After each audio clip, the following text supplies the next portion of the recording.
Welcome to today's reading from the Krishna book. We are on chapter 36. Kamsa sends Akrura for Krishna. So demon Arishtasur was killed by Krishna, and from there we'll continue. The demigods in the celestial planets showered flowers on Krishna for his wonderful achievement.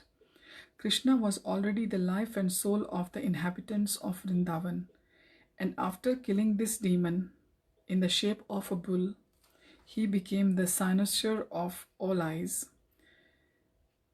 With Balram, he triumphantly entered Vrindavan village, and the inhabitants glorified him and Balram with great jubilation. When a person performs some wonderful feat, his kinsmen and relatives and friends naturally become jubilant.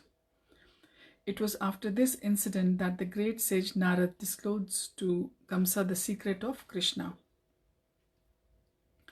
Narad Muni is generally known as Devadarshan, which means that he can be seen only by demigods or persons on the same level with the demigods. But Narad visited Kamsa, who was not at all on the level of demigods, and allowed Kamsa to see him. Of course, Kamsa also saw Krishna, what to speak of Narad Muni. But unless one sees the Lord or his devotees with purified eyes, one cannot derive the actual benefit. Of course, anyone who associates with the pure devotee derives imperceptible benefit, which is called Ajnata Sukriti. One cannot understand how he is making progress, yet he makes progress by seeing the devotee of the Lord. Narad Muni's mission was to finish things quickly. Krishna appeared in order to kill the demons, and Kamsa was the chief among them. Narad wanted to expedite things, therefore he immediately approached Kamsa with all the real information. "You are to be killed by the eighth son of Vasudev," Narad told Kamsa. "The eighth son is Krishna. You were misled by Vasudev into believing that the eighth issue of Vasudev was a daughter. Actually, the daughter was born to Yashoda, the wife of Nanda Maharaj, and Vasudev exchanged his son for the daughter, so you were misled. Krishna is the son of Vasudev, as is Balram. Being afraid of your atrocious nature, Vasudev has tactfully hidden them in Vrindavan out of your sight." Narad there further informed Kamsa, "Krishna and Balram have been living incognito in the care of Nanda Maharaj. All the Asurs, your companions who were sent to Vrindavan to kill different children, were killed by Krishna and Balram." As soon as Kamsa got this information from Narad Muni, he took out his sharp sword and prepared to kill Vasudev for his duplicity. But Narad pacified him. "You are not to be killed by Vasudev," he said. "Why are you so anxious to kill him? Better try to kill Krishna and Balram." But in order to satisfy his wrath, Kamsa arrested Vasudev and his wife and shackled them in iron chains. Acting on the new information, Kamsa immediately called for the Keshi demon and asked them to go to Vrindavan immediately to kill Balram and Krishna. In actuality, Kamsa asked Keshi to go to Vrindavan to be killed by Krishna and Balram and thus get salvation. Then Kamsa called out for his expert elephant trainers as well as for the wrestlers Chanur, Mushtik, Shal, Tushal, etc. He told them, "My dear friends, try to hear me attentively. At Nanda Maharaj's place in Vrindavan, there are two brothers, Krishna and Balram. They are actually two sons of Vasudev. As you know, I have been destined to be killed by Krishna. There is a prophecy to this effect. Now I am requesting you to arrange for a wrestling match. People from different parts of the country will come to see the festival. I will arrange to get those two boys here, and you will try to kill them in the wrestling arena. Wrestling matches are still enjoyed by people in northern India, and it appears from the statements of Srimad Bhagavatam that 5,000 years ago wrestling was also popular. Kamsa planned to arrange such a wrestling competition and to invite people to visit. He also told the trainers of the elephants, be sure to bring the elephant named Kuvalaya Pida and keep him at the gate of the wrestling arena. try to capture Krishna and Balram on their arrival and have the elephant kill them. Kamsa also advised his friends to arrange to worship Lord Shiva by offering animal sacrifices and performing the sacrifice called Dhanur Yajna, and the sacrifice performed on the 14th day of the moon known as Chaturdashi. This day falls 3 days after Ekadashi and it is set aside for the worship of Lord Shiva. One of the plenary portions of Lord Shiva is called Kal Bhairav. This form of Lord Shiva is worshipped by demons who offer animals killed before him. The process is still current in India in a place called Vaidyanath Dham, where demons offer animal sacrifices to the deity of Kal Bhairav. Kamsa belonged to this demoniac group. He was also an expert diplomat, and so he quickly arranged for his demon friends to kill Krishna and Balram. He then called for Akrura, one of the descendants in the family of Yadu, in which Krishna was born as the son of Vasudeva. When Akrura came to see Kamsa, Kamsa very politely shook his hands with him and said, "My dear Akrura, actually I have no better friend than you in the Bhoj and Yadu dynasties. You are the most munificent person, so as a friend I am begging charity from you. Actually, I have taken shelter of you, exactly as King Indra takes shelter of Lord Vishnu. I request you to go immediately to Vrindavan and find the 2 boys named Krishna and Balram. They are the sons of Nanda Maharaj. Take this nice chariot, especially prepared for the boys, and bring them here immediately.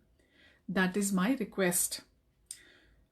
Now my plan is to kill these 2 boys as soon as they come in the gate. There will be a giant elephant named Kuvalaya Pida waiting, and possibly he will be able to kill them. But if somehow or other they escape, they will next meet the wrestlers and will be killed by them. That is my plan. And after killing these 2 boys, I shall kill Vasudeva and Nanda, who are the supporters of the Vrishni and Bhoja dynasties. I shall also kill my father Ugrasen and his brother Devaka, because they are actually my enemies and are hindrances to my diplomacy and politics. Thus I shall get rid of all my enemies. Jarasandh is my father-in-law, and I have a great monkey friend named Dvivida. With their help it will be easy to kill all the kings on the surface of the earth who support the demigods. That is my plan. In this way I shall be free from all opposition, and it will be very pleasant to rule the world without obstruction. You may know that Shambhara, Narakasur and Banasur are my intimate friends, and when I begin this war against kings who support the demigods, they will help me considerably. Surely I shall be rid of all my enemies. Please go immediately to Vrindavan and encourage the boys to come here to see the beauty of Mathura and take pleasure in the wrestling competition." After hearing this plan of Kamsa's, Akrura replied, "My dear king, your plan is very excellently made to counteract the hindrances to your diplomatic activities. But you should maintain equilibrium, for the result of your activities may be fruitful or may not be fruitful. After all, man proposes, God disposes. But we may make very great plans, but unless they are sanctioned by the supreme authority, they will fail. Everyone in this material world knows that the supernatural power is the ultimate disposer of everything. One may make a very great plan with his fertile brain, but he must know that he will become subjected to the fruits, misery and happiness. But I have nothing to say against your proposal. As a friend, I shall carry out your order and bring Krishna and Balram here as you desire." After instructing his friends in various ways, Kamsa retired and Akrura went back to his home. Thus ends the Bhaktivedanta purport of the 36th chapter of Krishna. Kamsa sends Akrura for Krishna. Chapter 37. Killing the Keshi demon and Vyomasur. After being instructed by Kamsa, the demon Keshi assumed the form of terrible horse. He entered the area of Vrindavan with the speed of the mind, his great mane flying and his hooves digging up the earth. He began to whinny and terrify the whole forest. Krishna saw the demon and was terrifying all the residents of Vrindavan with his whining and his tail wheeling in the sky like a big cloud. Krishna could understand that the horse was challenging him to fight. The Lord accepted his challenge and stood before the Keshi demon, calling him to fight. The horse then ran towards Krishna, making a horrible sound like a roaring lion, his jaw spread wide open as if to swallow the whole sky. Keshi rushed toward the Lord with great speed and tried to trample him with his legs, which were very strong, forceful, and as hard as stone. Krishna, however, immediately caught hold of his legs and thus baffled him. Being somewhat angry, Krishna began to whirl the horse around. After a few rounds, he contemptuously threw him 100 yards away, just as Garuda throws a big snake. Thrown by Krishna, the horse immediately passed out, but after a little while he regained consciousness and with a great anger and force again rushed towards Krishna with his mouth open. As soon as Keshi reached him, Krishna pushed his left arm within the horse's mouth, and it looked as though a big snake had entered a hole in a field. The horse felt great pain because the arm of Krishna felt to him like a hot iron rod. Immediately his teeth fell out. Krishna's arm within the mouth of the horse at once began to expand, and Keshi's throat choked up. As the great horse suffocated, perspiration appeared on his body, and he threw his legs hither and thither. As this last breath came, his eyeballs bulged in the socket, and he passed stool and urine simultaneously. Thus the vital force of his life expired. When the horse was dead, his mouth became loosened, and Krishna could extract his hand without difficulty. He did not feel any surprise that Keshi demon was killed so easily. But the demigods in the sky were amazed, and out of their great appreciation, they offered Krishna greetings by offering flowers. After this incident, Narad Muni, the greatest of all devotees, came to see Krishna in a solitary place and began to talk with him. "My dear Lord Krishna," he said, "you are the unlimited super soul, the supreme controller of all mystic powers, the Lord of the whole universe, and all-pervading personality of Godhead. You are the resting place of the cosmic manifestation, the master of all devotees, and the Lord of everyone. My dear Lord, as the supreme soul of all living entities, you remain concealed within their hearts exactly as fire remains concealed in every piece of fuel. You are the witness of all the activities of the living entities, and you are the supreme controller within their hearts. You are self-sufficient before the creation. You existed, and by your energy, you have created the whole material elements. According to your perfect plan, this material world is created by the interaction of the modes of nature, and by you it is maintained and annihilated. Although you are unaffected by these activities, you are the supreme controller eternally. My dear Lord, you have invented yourself on the surface of the earth just to kill all the so-called kings who are actually demons. These hobgoblins are cheating people in the dress of the princely order. You have invented yourself to fulfill your own statement that you come within this material world just to protect the principles of religion and annihilate the unwanted miscreants. My dear Lord, I am therefore sure that the day after tomorrow I shall see demons like Chanur, Mushtik, and other wrestlers, and elephants like Kamsa himself killed by you. I shall see this with my own eyes. After this, I shall be able to see the killing of other demons like Shank, Yavan, Mura, and Narakasur. I shall also see how you take away the Parijat flower from the kingdom of heaven, and how you defeat the king of heaven, Indra himself.